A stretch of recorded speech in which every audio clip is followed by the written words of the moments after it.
सिद्धेभ्यः जय श्री ओम नमः। सिद्धेभ्यः जय श्री ओम नमः।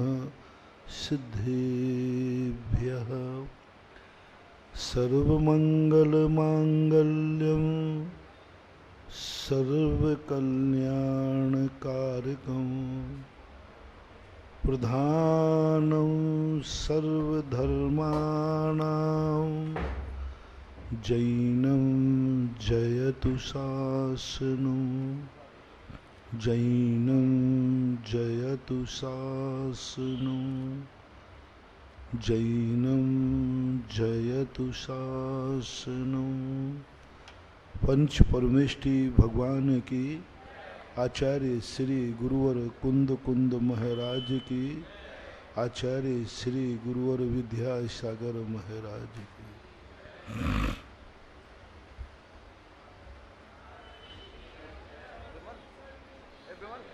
कभी कभी भाषा शैली सिद्धांत बन जाती है।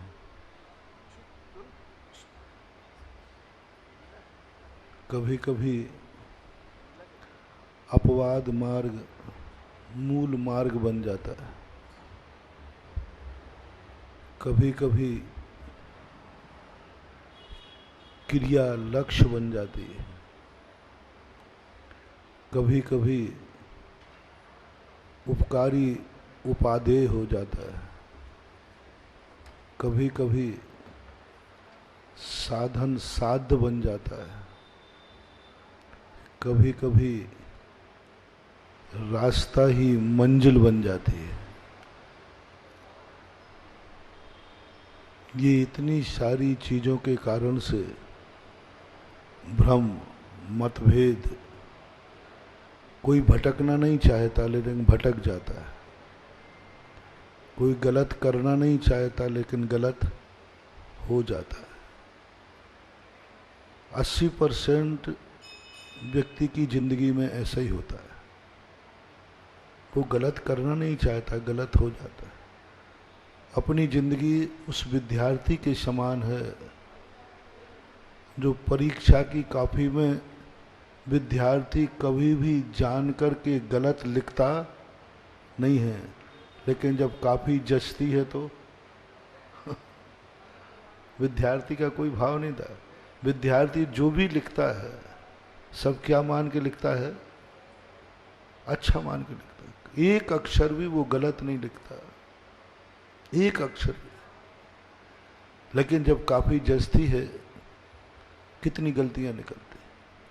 बस अपनी जिंदगी को बस परीक्षा की कॉपी समझता हूं मैं। 100% नहीं, 80%। 80% अपन की, कम से कम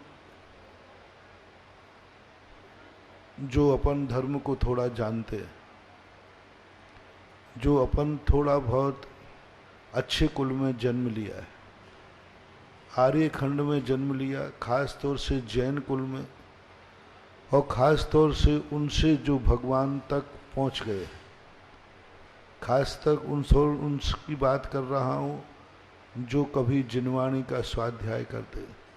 खास तौर से मैं उनकी बात कर रहा हूँ जो प्रवचन दे रहे हैं और जो प्रवचन सुन रहे हैं। जो प्रवचन सुन रहे हो, दे रहे हैं, हम स्टेज पे जितने लोग बैठे हैं और आप पंडाल में बैठे हो, इनकी बात मैं कर रहा हूं। ये अच्छा, आप लोगों से पूछना मेरा है, फिर मैं आपके संबंध में मैं बता दूंगा। स्टेज पे हम लोग बैठे हैं तो हम लोगों के संबंध में आपकी क्या राय है? क्या मैं अपनी जिंदगी में चला करके गलती करूंगा? आप बोलो, थोड़ा बोलो, हिम्मत करो, डरो मत। प्रवचन में बड़ा खुश मिजाज रहता हूँ। कभी तुम्हें थप्पड़ मारता हूँ, कभी अपने गाल पे ही मार लेता हूँ। क्या भाव है? आपकी श्रद्धा क्या बोलती है? हो जाए। हम महाराजों के ऊपर भी हमें विश्वास है कि इस मार्ग पर इतनी तपस्या, इस मार्ग को चुना है तो हम चला करके गलती तो नहीं करेंगे। लेकिन काफी जब जचेगी तब भगवान ही मालिक है कितने नंबर कम हो जाए।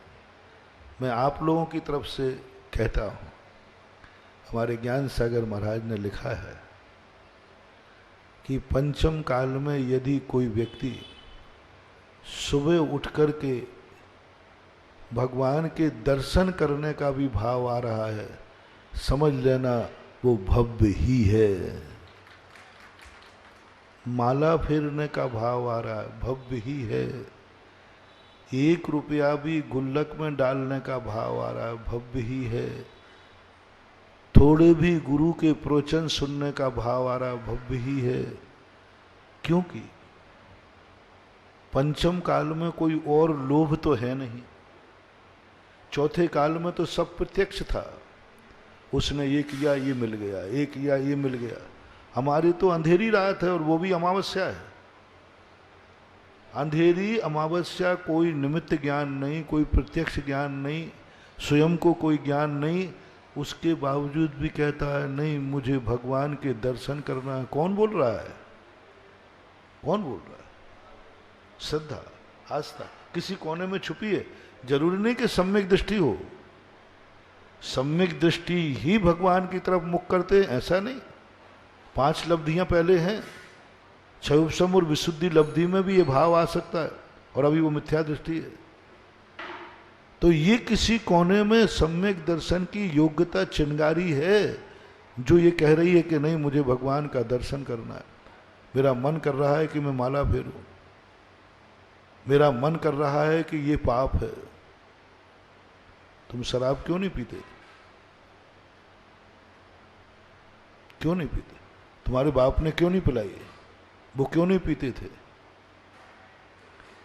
क्यों इसको पाप मानते हो? क्या पीने की शक्ति नहीं है या पैसे नहीं है? अंदर की एक आवाज उठती है, नहीं ये कार्य मेरे करने योग्य नहीं है। ज्ञान सागर महाराज बार बार कहते हैं तुम क्या कर रहे हो मुझे अभी इससे मतलब नहीं। किसी गलत कार्य को करते समय तुम्हारे मन में एक बार भी भाव आवे नहीं ये मेरे करने योग्य नहीं, नियम से भव्य ही है। मैं तो आप लोगों को भव्य ही मानता हूं। और जन्म जन्म का मनुष्य कभी जन्म जन्म का पापी होता ही नहीं, क्योंकि मनुष्य आयु का बंध जो होता है ना वो पाप भावों से नहीं होता। अल्पारंभ परिग्रहत्वम मानुषस स्वभाव मार्दवम च, यानी विनयशील परिणामों को आयुबंध होता है मनुष्य का। जो सदा गुणियों के प्रति नम्रशील होते हैं, सदा गुणवानों का आदर करते हैं, वे मनुष्य बनते हैं। बहुत आरंपरिक नहीं, संतोष धन जिनके पास होता है, जो इस भावना से होता है मेरा है वो कोई ले नहीं जा सकता और जो मेरा नहीं है वो मेरा हो नहीं सकता, ये भाव थे तुम्हारे सबके, अपन सबके। मेरा पुण्य कोई छीन नहीं सकता और मैं कितनी आकुल व्याकुल करूं, दूसरे का पुण्य मेरे काम आ नहीं सकता। मेरा जो है वो, ऐसे संतोष परिणाम को मानव जीवन का बंध होता है। मैं कैसे कहूं तुम जन्म जन्म के पापी हो? तो आपसे गलती तो हो नहीं सकती। और कम से कम जो पंडाल में बैठे हैं, सुबह भगवान का अभिषेक पूजन दर्शन करते हैं, सुबह शाम माला फेरते हैं, शास्त्रों के स्वाध्याय में रुचि है, ये तो गलती करेंगे नहीं, होगी नहीं करोगे। लेकिन काफी जांच लूं, मेरी काफी भगवान जांचते थे ना, मैंने पहले कह दिया। अपन दोनों परीक्षा विद्यार्थी हैं, थोड़ा सा एग्जामिनर अलग अलग है, एग्जामिनर अलग अलग है। मेरी काफी भगवान के खाते सौंप दो और तुम्हारी काफी मुझे दे दो। और मुझे तुम्हारे पर विश्वास है, हर टीचर को विश्वास होता है विद्यार्थी कभी गलत लिख ही नहीं सकता, लेकिन हर टीचर अपने विद्यार्थी की गलती निकाल देता है। देखना, दोनों बातें समझना। विश्वास है कि विद्यार्थी कभी गलत नहीं लिखेगा, मास्टर को मालूम है। लेकिन वही मास्टर जब कॉपी जांचता है, अरे भाई जब ये विश्वास तुम्हें है कि ये विद्यार्थी गलत लिखता ही नहीं है, लिखेगा ही नहीं, तो फिर कॉपी जांचती क्यों? बहुत अच्छा फार्मूला दे रहा हूं। ये सिद्धांत आज से अपन सारे स्कूलों में फॉलो करेंगे। संजय बेटा क्या है? हाँ कोई बात नहीं, तुम लोग बता देना, गवर्नमेंट से अपन पास कराएंगे। पहले ये तय कर लें, विद्यार्थी कभी अपनी कॉपी में गलत लिखता है क्या? विद्यार्थी 80% तो नहीं लिखेंगे, कोई मन चला हो बात अलग है, बल्कि 99% कभी नहीं लिखेगा विद्यार्थी, क्योंकि उसे मालूम माइनस मार्क है। क्यों लिखेगा? का लिख ही नहीं सकते। 1-8% कोई पागल हो, मन चला हो, सबको निर्णय, सब बहुमत डलवा लो, वोट डलवा लो, सबसे पूछ लो, विद्यार्थियों से पूछ लो, क्यों बेटा तुमने क्या मान के लिखा था? बोले महाराज जी मैंने तो सही मान के लिखा था। जब अपन सबको विश्वास है, नीति कह रही है, मास्टर कह रहे हैं, सब कह रहे हैं कि विद्यार्थी कभी गलत कॉपी में लिखता ही नहीं है, तो क्यों ना ये प्रस्ताव पास करें कि फिर कॉपी जांचने की जरूरत क्या है? बहुत बड़ा प्रश्न है। गलत लिखता नहीं तो कॉपी जांचते क्यों? सारी जिंदगी का रहस्य खुल रहा है अब। गलत लिखता नहीं तो कॉपी जांचते क्यों? और मास्टर भी क्यों जांचता है? सीधे नंबर दे देगा, मेरा विद्यार्थी कभी गलत लिख ही नहीं सकता। जिस व्यक्ति को इतना विश्वास है कि मेरा विद्यार्थी गलत नहीं लिख सकता, फिर भी कॉपी जांच रहा है, और उसका जांचना बेकार नहीं जाता, गलती निकल आती है। विश्वास था गलती नहीं करेगा, और गलती हुई। यहां तक गलती हुई कि 100 नंबर के सही लिखने वाले को 0 मिला। 100 नंबर के सही लिखने वाले को 0 मिला, यह भी हो सकता है। इसलिए कॉपी तो जचेगी। यदि कॉपी जांचना बंद कर दें, अनर्थ हो जाएगा, बहुत अनर्थ हो जाएगा। मास्टर का अनर्थ होवे या नहीं होवे, विद्यार्थी का तो सर्वनाश हो जाएगा। बस ऐसा ही अपन सब विद्यार्थी हैं, अपन अपनी समझ से कुछ भी बुरा नहीं कर रहे हैं। मैं तो नहीं कर रहा हूं, सुबह से शाम तक, शाम से सुबह तक। लेकिन जब भगवान ने कॉपी जांची तो बड़ी मुश्किल से कितने में पास हो जाते हैं? 40 में।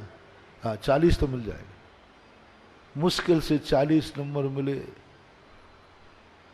कॉपी लिखी थी तो 100 नंबर का लिखा था, कॉपी जची तो 40 नंबर मिले।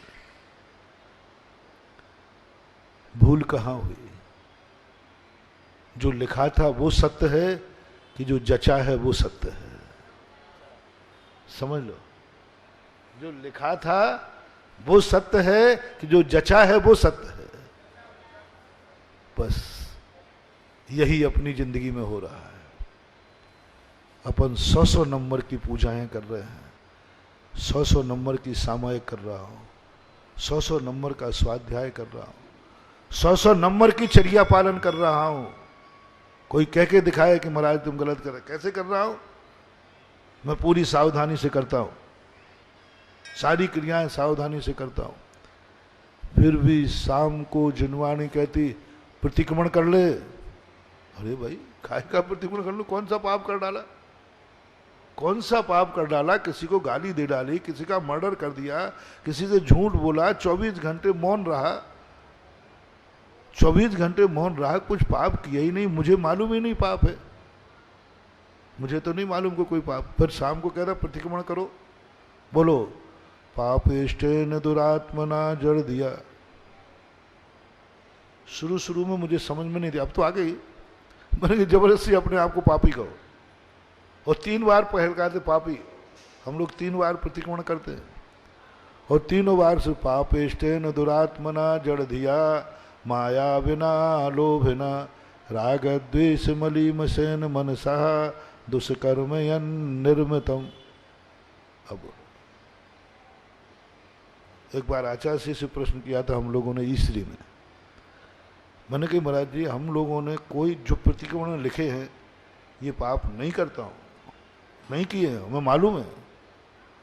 और यदि हम लोग सब झूठे हैं तो भक्तों को बुला के गवाही दे दो, भैया बोलो हम लोग पापी हैं क्या? हो, डरो मत, डरो, बोल दो अभी। आज मैं बिल्कुल नारायण, बोल दो, अंदर छाती पे हाथ रख के बोलो पापी हो गया है? बोल के तो दिखाओ, फिर तुम्हारी फिर ना मान हानि का दावा ठोका तो ध्यान रखना, तुम ठोक के दिखाओ। पापेश दुरात्मना, मैं दुष्ट आत्मा हूं, मायावी, लोभी, जड़ बुद्धि है। 2.5 घंटे प्रवचन दे रहा हूं, जड़ बुद्धि ऐसे प्रवचन देगा तुम्हें? कहां से हो? कहीं से नहीं। अब गवाह देखो। और तुमने कहा तो ध्यान रखना, मैं पूजा की पंक्तियां टेप कराऊंगा। तुम मुझे पापी कहो तो सही, तुमने अभी पूजा में बोला है चलते फिरते सिद्धों सब चरणों में शीश झुकाता हूं, ध्यान रखना। है हिम्मत तो बोलो, या तो फिर पूजा झूठी या मैं झूठा। श्रावक की क्या मजाल है कि वो मुनिराज को पापी दृष्टि से देख ले। श्रद्धा, अच्छे साधु की बात कर रहा हूं, शीतलाचार्यों की नहीं। उसको जिसको तुम्हारी गुरु की श्रद्धा हो, उसको जिसको तुम्हारे अंदर से मुनि बोलता हो। मैं पापियों की, शीतलाचार्यों की चर्चा कभी नहीं करता। मैं तो कहता हूं तुम्हारा गुरु, दुनिया का गुरु नहीं। कल्याण गुरु से नहीं होना, कल्याण मुनि से नहीं होना। ये तो अनादिकाल से थे, हैं और रहेंगे। तुम्हारा गुरु कैसा है? मैं सदा जनता से कहता हूं, कौन गुरु कैसा है इस चक्कर में मत पड़ो। इस चक्कर, अनादिकाल से अच्छे गुरु भी रहे हैं और बुरे गुरु भी रहे। ऐसा कोई भी काल नहीं आया, चौथे काल में भी क्या खोटे गुरु नहीं थे? चौथे काल में क्या नरक जाने वाले गुरु नहीं थे? सब थे। चौथे काल में पापियों की संख्या देखो कितनी है। आज के क्या पापी हैं? चोर भी थे, डाकू भी थे, व्यभिचारी भी थे, भ्रष्ट भी थे। ये जो 9 रुद्र हुए हैं कौन हुए हैं? ये जो 9 अपने आप पर कौन हुए? कहाँ? मुनिपद के इतने मुनिपद, ऐसे परम भावलिंगी संत जिनके लिए देवता नमस्कार करने आए 1200 विद्याएं, और वे भ्रष्ट निकले। तपस्या इतनी कि देवता आ गए 1200 विद्याएं और भ्रष्ट हो गए। पंचम काल की नहीं कह रहा हूं, चौथे काल की। सब जगह भ्रष्ट भी थे, अच्छे भी थे। इससे कोई फर्क नहीं पड़ने वाला महानुभाव। तुम कहो कि जब सारे साधु शुद्ध हो जाएंगे तब मैं साधुओं को मानूंगा, तो ना सब शुद्ध होना है और ना तुम मान पाओगे। कभी नहीं होना। एक भी काल, ऋषभदेव के समय 4000 भ्रष्ट हुए। एक भी काल नहीं है जब निर्दोष साधु। पूज्यपाद स्वामी ने सरवार सिद्धि के अंदर बहुत अच्छी बात कही। पुलाक, बकुश, कुशील, निर्ग्रंथ ये सभी तीर्थंकरों के काल में होंगे, और उस अवसर्पणी में नहीं, उस सर्पणी काल में भी होंगे, और अच्छे साधु भी होंगे।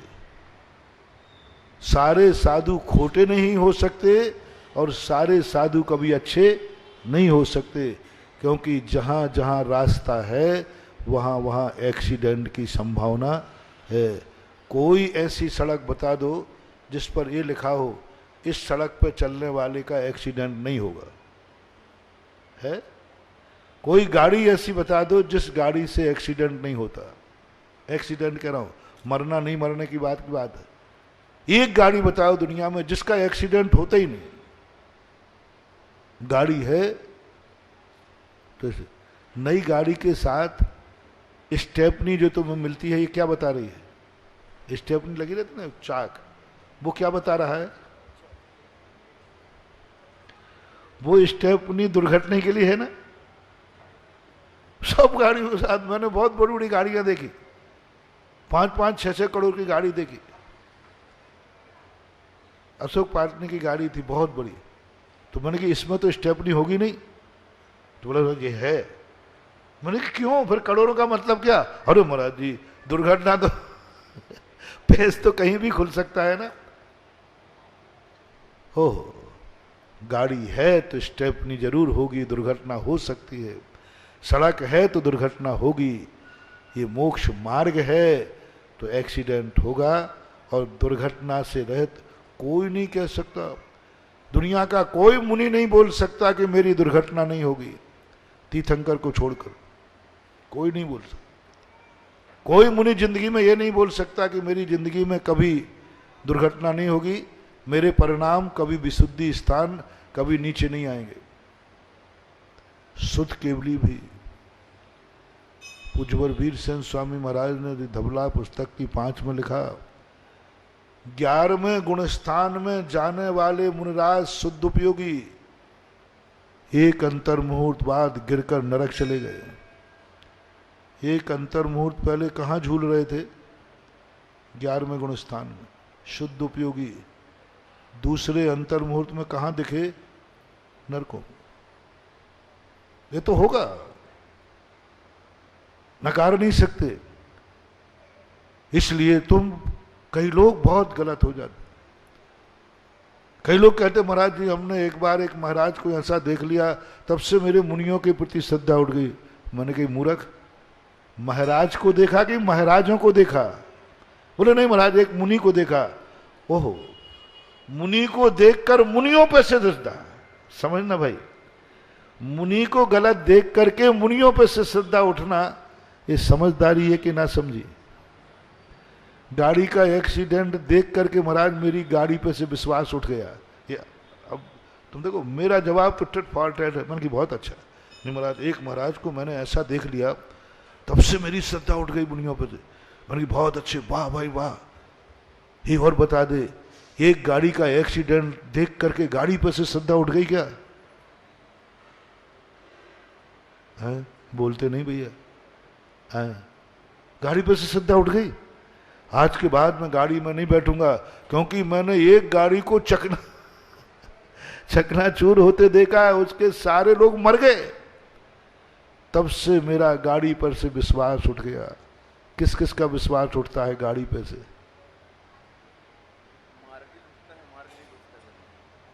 हर दिन एक्सीडेंट हो रहे, फिर भी गाड़ी में बैठो। इस सड़क पर महाराज मैंने एक्सीडेंट दे देखा, उस सड़क पे चलना बंद कर दो।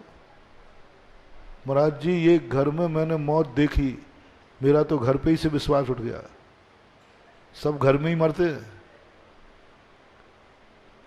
मंदिर में मर जाए तो मंदिर से विश्वास, शिखर जी में मर जाए तो शिखर जी से विश्वास उठ गया, लेकिन घर में कोई मर जाए तो? महाराज जी अब तो मेरा घर पे से विश्वास उठ गया। बोले अब मैं घर में नहीं रहूंगा, क्योंकि मैंने एक जवान मौत एक घर में होती है, हो सकती है कि नहीं? किन किन ने घर पे से विश्वास उठा लिया। अब मैं घर में नहीं रहूंगा, क्योंकि घर पे मैंने मौत देखी है। क्या मजा। दिवाली के दिन कोई मर गया तो दिया पजारना बंद कर दिए। यदि शादी के दिन कोई मर जाए तो? नहीं, मैं कोई ज्यादा गड़बड़ नहीं कर रहा हूं। देखो मैं, तुम मुझे छेड़ोगे तो फिर देखो मैं भी छोड़ूंगा नहीं।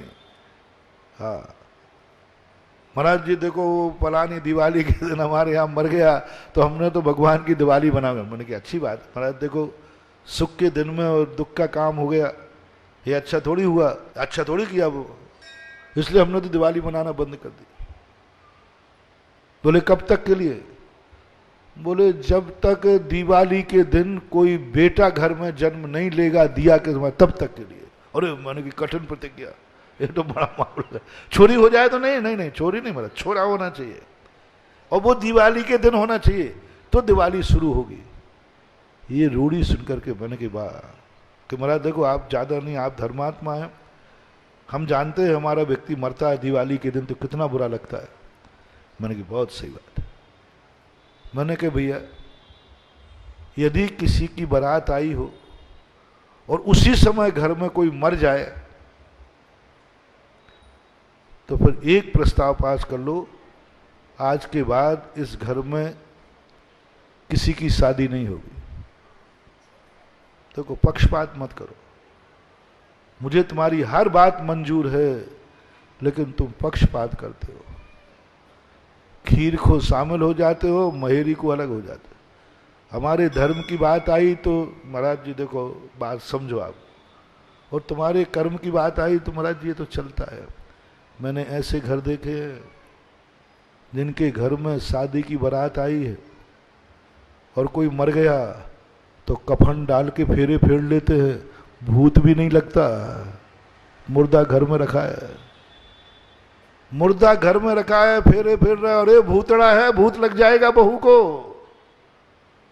भाव भी नहीं आया, किसी से बोलना मत, दादी जी सो रही है। बोलो ऐसा दुनिया में होता है कि नहीं? मैंने तो देखा है। क्यों वहां प्रस्ताव क्यों पास नहीं हुआ? आज के बाद इस घर में शादी नहीं होगी, क्योंकि शादी हमें फलती नहीं है। यदि ये प्रस्ताव पास तुम करो तो मैं प्रस्ताव पास करा दूंगा कि दिवाली में मरे तो दिवाली मत करना। क्या मचा रखा? पाप के कार्य यथावत, संसार के कार्य यथावत, शादियां यथावत, मकान यथावत, गाड़ियां यथावत, सब कुछ यथावत। बस धर्म में कोई घटना घट जाए, बस यह धर्म हमें फलता नहीं है। कोई अभिषेक करते हुए मर जाए, अभिषेक बंद, पूजा करते मर जाए, पूजा बंद, सम्मेद शिखर जो मर जाए तो सम्मेद शिखर बंद, दिवाली को मर जाए तो दिवाली बंद, और मंदिर में मर जाए तो मंदिर बंद। क्या तो बात? एक घटना को, एक दिन की दिवाली पर दुर्घटना हुई, तुमने हर दिन की दिवाली बंद कर दी। एक मुनि को तुमने गलत देखा और मुनियों पर से श्रद्धान किस पर से उठाया तुमने? एक मुनि ने गलत किया था तो उस मुनि पर से श्रद्धान उठा लो। तुमने तो क्या कर लिया? मुनियों पर से श्रद्धान उठ गया। आपसे मैं पूछना चाहता हूं, ऐसे व्यक्ति का विनाश होगा कि नहीं? अब वो महाराज जी हम तो जब मानेंगे, पहले आप सारे मुनि सुधरो। अब तुम प्रस्ताव रख दो, शर्त रख दो महाराज, पहले आप सारे मुनि ठीक हो जाओ। सुना, सारे मुनि ठीक होना है भैया, काय को सिर से पहाड़ फोड़वा रहे? चौथे काल में महावीर स्वामी सारे मुनियों को ठीक नहीं कर पाए, आदिनाथ अपने मारीच पोते को ठीक नहीं कर पाए। फिर मैं भी नियम लेता हूं, मैं भी आशीर्वाद दूंगा जब सारी केकड़ी के सम्यक दृष्टि हो जाएंगे। अब उनमें कोई कम थोड़ी। सो ना कभी ऐसा हुआ है और ना कभी ऐसा होना। वो मूर्ख था, जो एक मूर्ख व्यक्ति नदी में कूद गया, आनंद आ रहा था, गर्मी थी तो वो डूबने लगा। एक व्यक्ति ने थप्पड़ मारा, उस्ताद था, उसको निकाल लिया। बोले मूर्ख, जब तैरना नहीं जानता तो नदी में क्यों कूदा? क्यों कूदा तू? मर जाता अभी हाल। वो के तू क्यों कूदा नदी में? अभी तक मर जाता। एक थप्पड़ मार दिया उस्ताद ने। वो डूबने वाला केकड़ी का था, अब बचाने वाला कहीं का ले लो। तुम्हारी कुंडली तो मेरे से तो मिलती है, मुझे ही मान लो, चलो कोई बात। तो वहां गड़बड़ हुआ। वो बचाने वाला बोले साहब आपने बचा लिया, बहुत उपकार किया, बहुत उपकार। अब मैं कान पकड़ता हूं, जब तक तैरना नहीं सीखूंगा पानी में कदम नहीं रखूंगा। प्रतिज्ञा ले ली, पानी में कदम नहीं रखूंगा जब तक तैरना नहीं सीखूंगा। अब वो सबके पास जाओ, मुझे तैरना सिखा दो। चलो, पानी में तो नहीं जाऊंगा, पानी में तो नहीं जाऊंगा, पानी में तो जब जाऊंगा, क्योंकि उस्ताद ने मुझे एक थप्पड़ मारकर कहा था तैरना नहीं आता तो पानी में आया क्यों? अब बेचारा सीधा साधा नियम ले लिया। अब इसको तैरना सिखाओ आप लोग। वो पानी में कदम कब रखेगा और तैरना कब सीखेगा? कब सीखेगा वो? कौन सिखा सकता है? पानी में जाएगा नहीं, प्रतिज्ञा कर चुका है। और तैरना सीखना है, ये भी ललक है उसकी, तैरना तो सीखना है, क्योंकि पानी का आनंद तो लेना ही है तैरने का। अब बोलो ऐसे व्यक्ति को कौन सिखा सकेगा? बस यही भूल हो रही है हमारी, यही हम चूक रहे हैं। हमारी मंदिर पर रुचि नहीं हो रही, हमें अभिषेक पर रुचि नहीं हो रही, हमारे माला में मन नहीं लग रहा है, हमारा व्रत लेने में मन नहीं हो रहा है।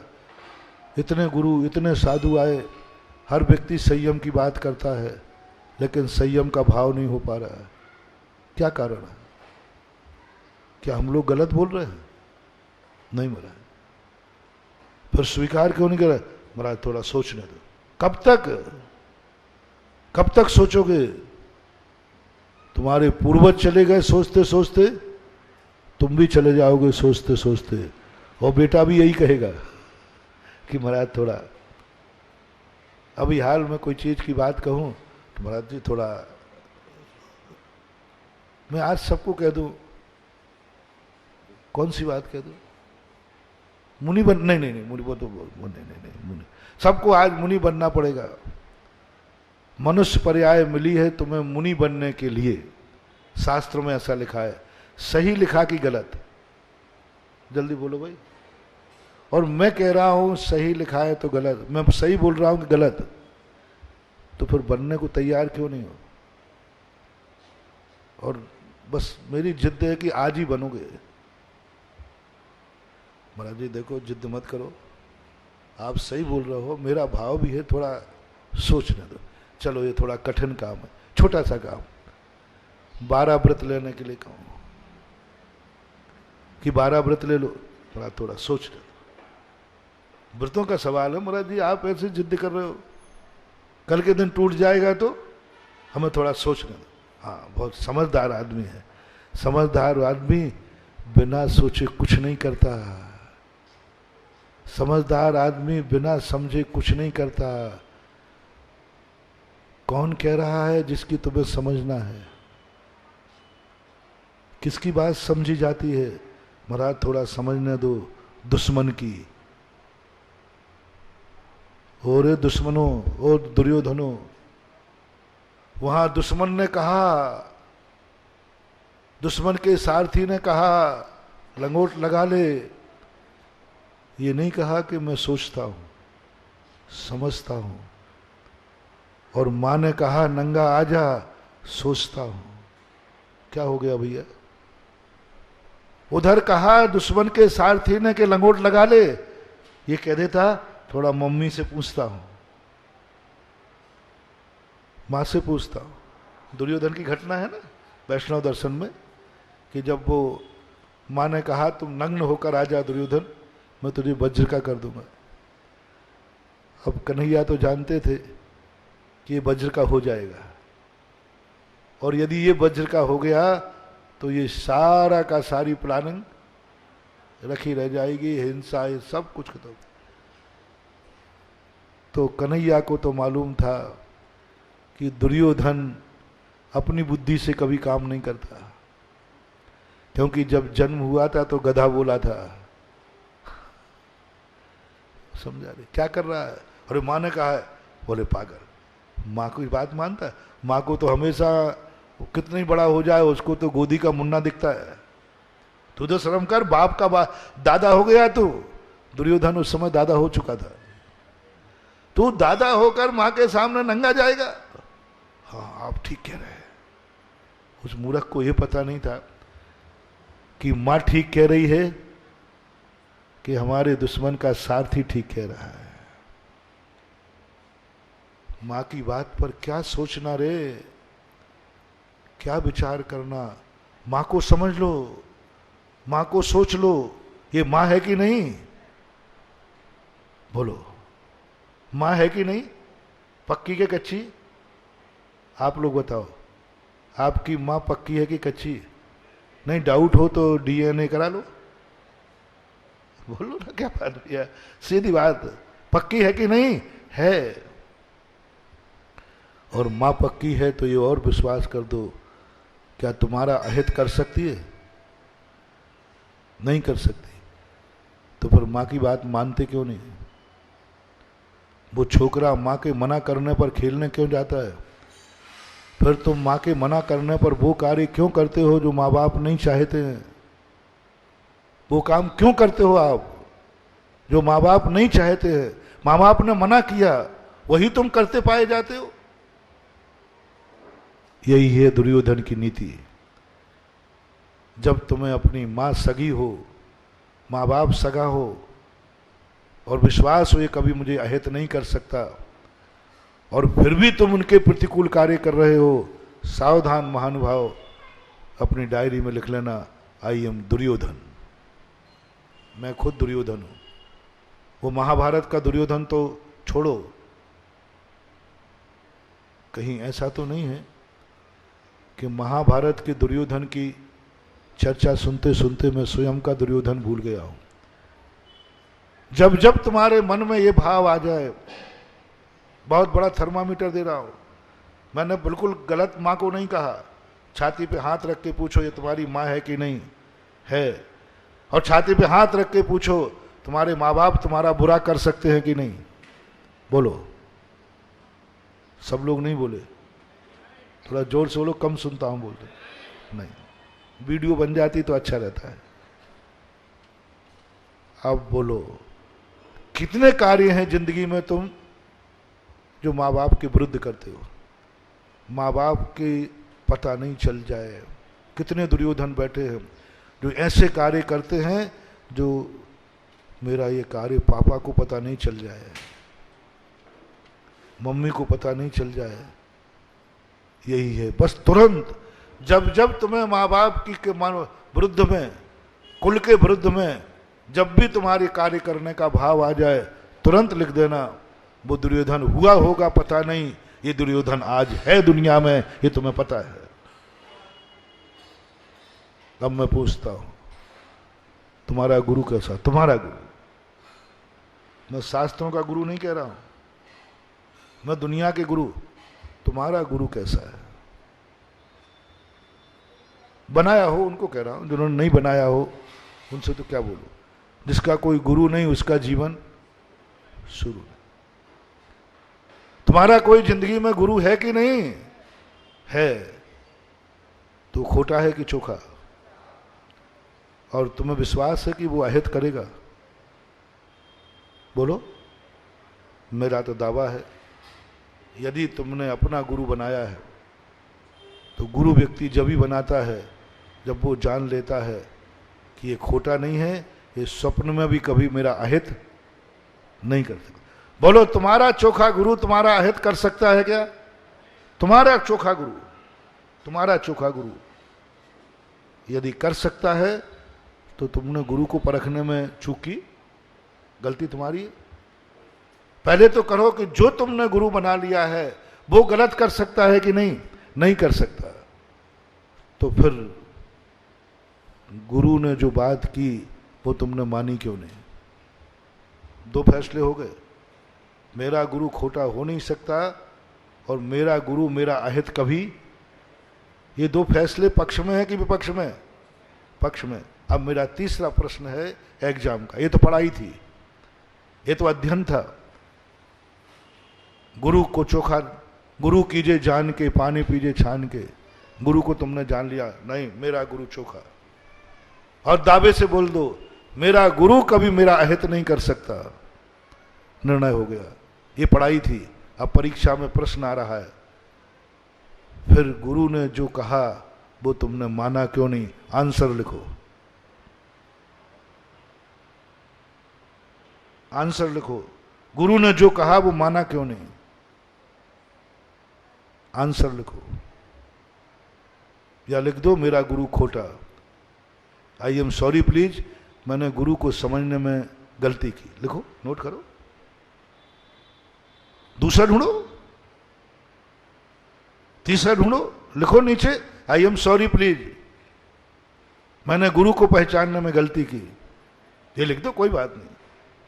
कुछ ना कुछ लिखना पड़ेगा आपको, नहीं तो फेल हो गए, यूनिवर्सिटी से निकाल दिए जाओगे। मिथ्या दृष्टि, यूनिवर्सिटी से निकालने का अर्थ सम्यक दर्शन से बाहर। आप नोट लगाइए कि मैंने गलती की, गुरु को आई एम सॉरी प्लीज,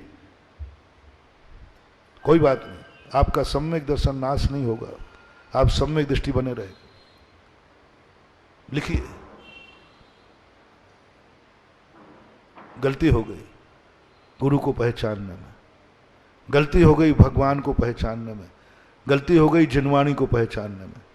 तीनों ने आदेश दे दिया तुम्हें, जिनवाणी खोटी है कि चोखी जो तुम पढ़ते हो, जल्दी बोलते जाओ, जो पढ़ते हो तुम, तुम्हारी दृष्टि से पूछ रहा हूं, मेरी दृष्टि से नहीं, आपकी दृष्टि से जो जिनवाणी तुम पढ़ते हो वो खोटी है कि चोखी? क्या जिनवाणी में तुम्हारे अहित की कोई बात लिखी है? बोलो जल्दी। फिर जिनवाणी ने जो कहा वो मानते क्यों नहीं? आंसर दो, देखना पड़ेगा, नहीं तो आज ही मिथ्या दृष्टि घोषित हो जाओगे, जैन धर्म की परिधि से निकाल दिए जाओगे, जैन धर्म की यूनिवर्सिटी से आपका रजिस्ट्रेशन हो जाएगा पक्का 100%। पूज्यवर नेमी चंद महाराज की वाणी है ये, नेमी चंद महाराज की वाणी है ये, कि फैसला करो, या तो कहो आई एम सॉरी प्लीज, मेरी जिनवाणी को परखने में गलती हुई, ये खोटी थी। नोट करो, मान लूं आप लोगों का कि आप लोगों ने आज तक जो जिनवाणी पढ़ी वो खोटी है, मान लो सुभाष जी, आज तक जिन भगवान को तुमने नमस्कार किया वे खोटे थे, आज तक तुमने जिस गुरु को माना, मुनि माना, वे खोटे थे। करो, फैसला करो, डरो मत, टिट फॉर टैट, बहुत बड़ी बात करो, फैसला कर लो, खोटा कह लो बच जाओगे, खोटा कह दो बच जाओगे, क्योंकि कानून है, खोटा समझ में आ गया, क्या बात माने, फिर कोई धारा लागू नहीं होगी, आपको क्लीन चिट दे दी जाएगी, आपको बरी कर दिया जाएगा, आप सम्यक दृष्टि बने रह जाएंगे। नोट करो, कितना छोटा सा रास्ता बता रहा हूं, मैं बात मनवा नहीं रहा हूं, मैं नहीं कह रहा हूं कि तुम जिनवाणी का आदेश मानो, तुम तो लोग नोट करो ये, आई एम सॉरी प्लीज, मैंने गलत नंबर डायल कर लिया, इसमें कौन सी बुरा कर रहा हूं?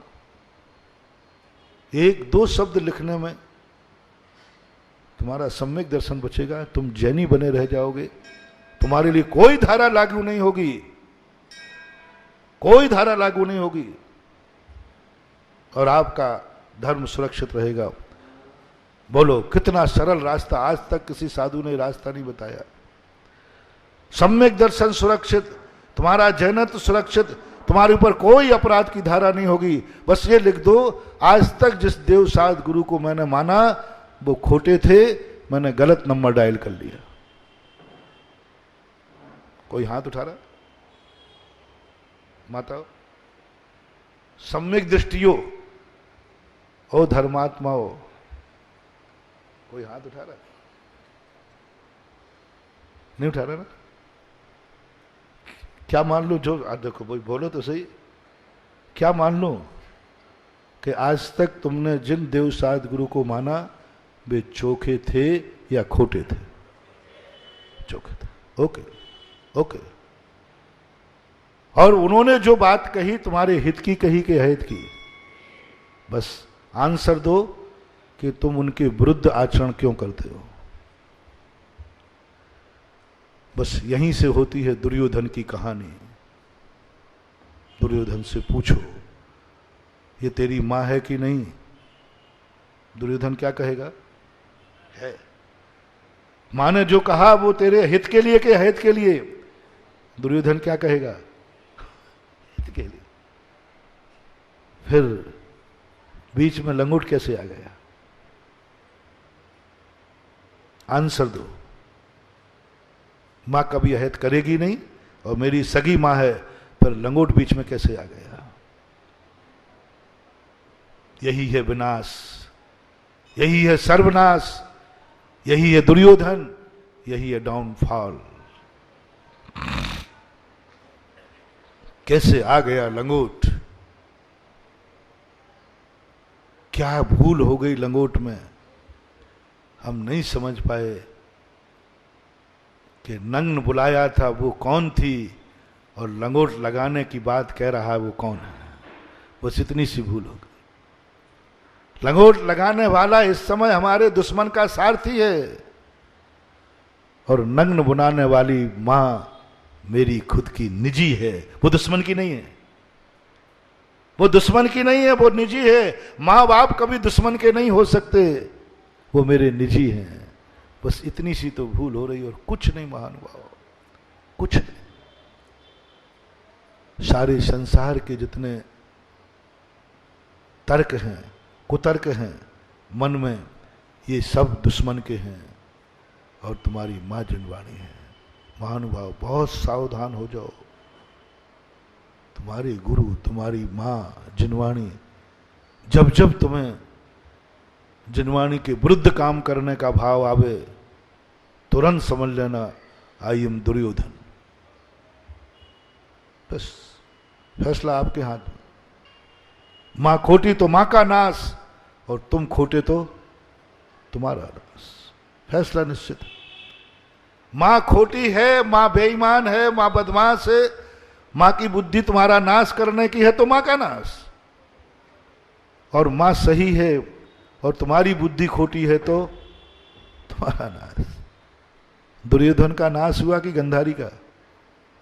बोलो ना, खोटा कौन था? तो इस स्थान पर मां ने कहा बेटा गुटखा नहीं खाना, तुम खा रहे हो, नाश किसका? कैंसर होगा, मरोगे, बुरी तरह मरोगे। और मैं तो सदा कहता हूं दुनिया को कैंसर होवे या नहीं होवे, जैन धर्म का अतिशय है कि जैनी गुटखा खाएगा, शराब पिएगा तो उसको कैंसर जरूर होगा। ये जैन धर्म का अतिशय है, चमत्कार है। अजैन को नहीं कह रहा हूं, अजैन को नहीं कह रहा हूं। मैंने नेचुरल देखा, मैंने प्रकृति का चिंतन किया, धर्म शास्त्रों का किया। गुटखा खाने वालों में सबसे ज्यादा कैंसर किसको होगा? बोले जैनी को। गुटखा पहचानता है और कैंसर भी पहचानता है। जैनी कौन है? शराबी कभी भी, जैनी शराबी पूरी जिंदगी नहीं जी सकता। अजैन की बात नहीं कर रहा हूं। अजैन शराब पी करके 100 साल जिंदा रह सकता है, लेकिन जैनी यदि उतनी शराब पिए तो 40-45 साल के बीच में मरेगा। शराब पहचानती है कौन पी रहा है, सावधान। शराब पहचानती है कौन पी रहा है। जैनी पिएगा तो मिटा देगी और अजैन पिएगा तो माफ कर देगी। हुआ, यहां हुआ, तुम्हारे राजस्थान में हुआ। एक व्यक्ति था, नाम बताने से क्या मतलब है, शराब पीता था। उसका साथी था, वो शराब पीता था, और वो शराब पीने वाला कम से कम 80-90 साल का था, और जैनी छोरा 30-35 साल का था।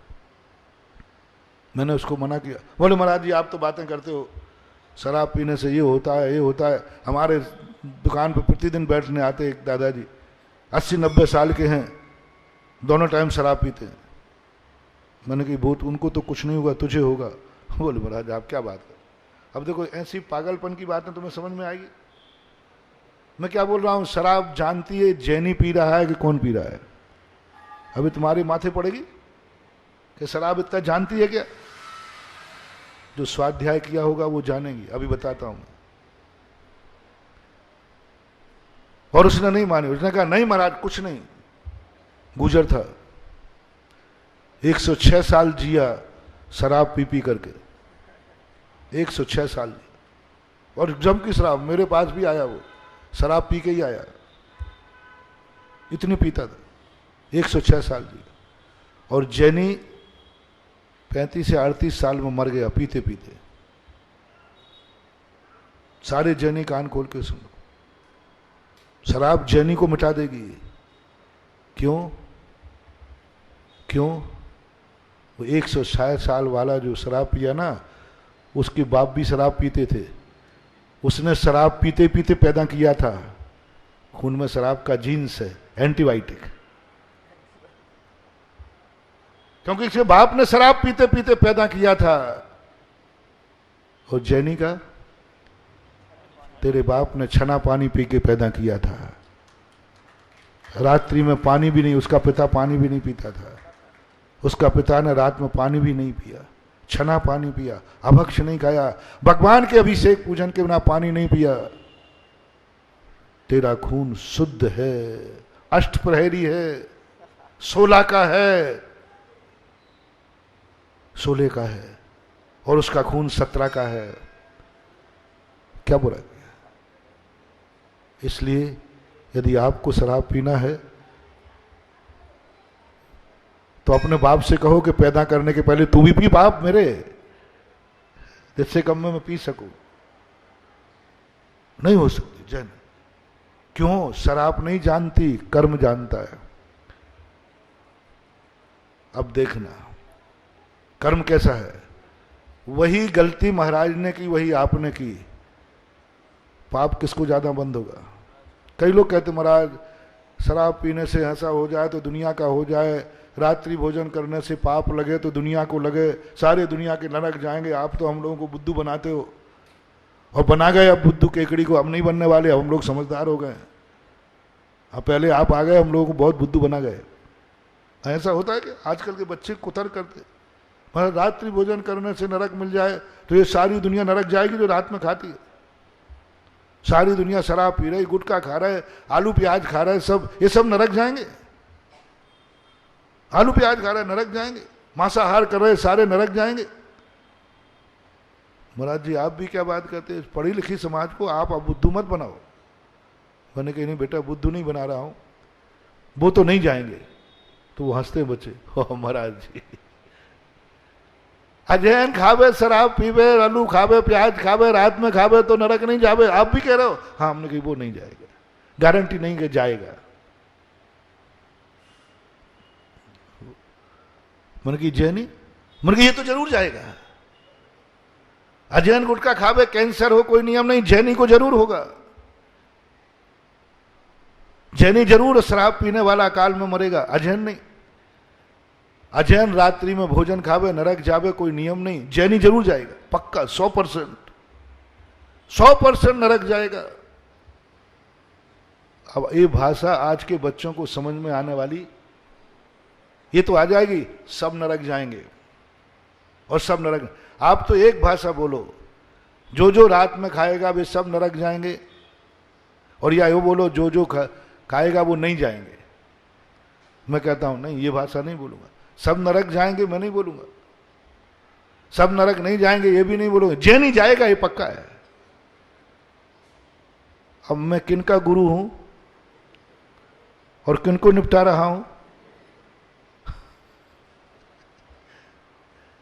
कायदा से तुम्हारा गुरु हूं तो तुम्हें तो बरी कराना चाहिए और दुनिया को निपटाना चाहिए। ये सारे दुनिया के लोग नरक जाएंगे, हमारा जैनी राजा बेटा तो ओ पुत्रा, ओ पुत्रा, हाँ अपना राजा बेटा है ना, तू तो रात में खा, दिन में खा, भक्ष खा, अभक्ष खा, जो खाना है वो खा, चिंता मत कर, मैं तेरा गुरु हूं, तुझे बचा लूंगा। दुनिया का गुरु तो बचा लेगा, मैं तो नहीं बचाऊंगा। मैं तो सबसे पहले यदि नरक जाने की बारी आएगी तो मैं कहूंगा इसको ले जाना है, और उसमें भी जैनी में मेरा भगत हो। मेरा यदि भगत है तो नियम से गुटखा खाने वाले को कैंसर होगा, ये सुधा सागर का अतिशय है। बनना हो तो बनना भक्त, नहीं बनना हो तो मत बनना। मेरे भगत ने शराब की तरफ देख ली तो बनेगा बेमौत, कुत्ते की मौत मरेगा मेरा भगत। बनना हो तो बनना, नहीं बनना। मेरे भगत ने यदि शराब की तरफ देख भी लिया तो कुत्ते की मौत मरेगा, ये सुधा सागर का अतिशय है। खुली खुली चुनौती दे रहा हूं, साची कहना और खुश रहना। और भगवान का भक्त करने वाले ने कर लिया तो फिर उसको तो कहीं स्थान है ही नहीं। जैन दर्शन ये है। कौन कर रहा है? भेद करो। चलो ऐसे समझ में नहीं आए, मैं तुम्हें समझा देता हूं। 2 टाइम भोजन करने वाला नरक जाता है। जो 2 टाइम भोजन करेगा वो नरक जाएगा। कहीं पढ़ा आपने? हाँ पढ़ा? पदम जी बैठे पढ़ा? कैलाश जी पढ़ा? कोई ने पढ़ा हो? जो 2 टाइम भोजन करे वो नरक जावे। तो क्या सत्यवादी तुम ही बैठो कि मैं झूठ बोल रहा हूं? मैंने पढ़ा है। अब तुम्हारी पढ़ाई साची कि हमारी पढ़ाई साची? बोलो।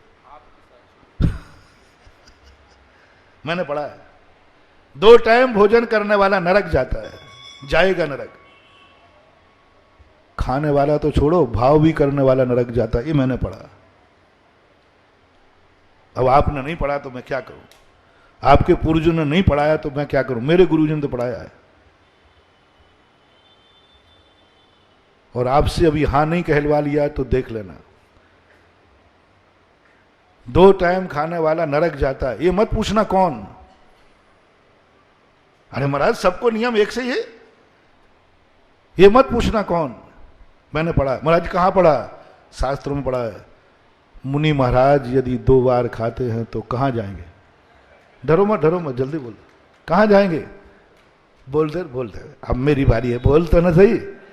मुनि महाराज 2 टाइम भोजन करते तो कहां जाएंगे? जोर से भाई, वीडियो कर लेना जोर से। बदमाश कहीं के, पक्षपाती। तू 3 बार खा ले तो बचेगा, 5 बार करे, 5 बार भी चल जाएगा। क्या बात है मानो। कैसी है जिनवाणी माता अपनी, कैसा है प्यारा जैन धर्म। मुनिराज ने दूसरी बार का भाव भी कर लिया, सीधा नरक। नरक गति का बंद होगा उस समय। नियम से डरना मत, आगम है। और तुम श्रावक हो, सबको नियम एक सा होना चाहिए, सबका नियम एक सा होना चाहिए। जब मुनि 2 बार खाने का भाव करे नरक जावे, तो हम तो श्रावक को भी लपेटेंगे। बेटा आज या तो अपन समझौता कर लो, हैं, या तो हमें 2 दिन दो, हम लोग मुनियों को 2 बार की छूट दो, और ना आप लोग 1 बार खाना शुरू करो। आज तो होगा, यही होगा। अब तुम भली कह दो कि महाराज जी कल का केस लोन था, तो कहीं आपको गर्मी तो नहीं चढ़ गई? तुम्हें जो कहना हो कहो। अब चढ़ गई तो चढ़ गई, चढ़ गई तो अब एक फैसला करो। या तो केकड़ी में आज जैनी आज के बाद दूसरी टाइम नहीं खाएगा, पानी भी नहीं पिएगा। ध्यान रखना, जो मैं करता हूं वो तुम्हें नहीं कराया है, तो फिर मैं भी पक्का जिद्दी हूं। 1 दिन का उपवास होगा तो और हो जाएगा, क्या बात होगी। अब वही तुम्हें करना है, क्योंकि नियम सबको एक होता है कि 2? एक होना चाहिए। जैसे तुमने कहा था ना, वो छोकरों को मैंने समझाया, मैंने कहा सारे रात्रि भोजन करने वालों को एक सा बंद होना चाहिए, सारे गुटखा खाने वालों को एक सा बंद होना चाहिए। तो सबको एक सा, यहां भी नियम एक सा करो। श्रावक और मुनि की चर्या एक सी होना चाहिए।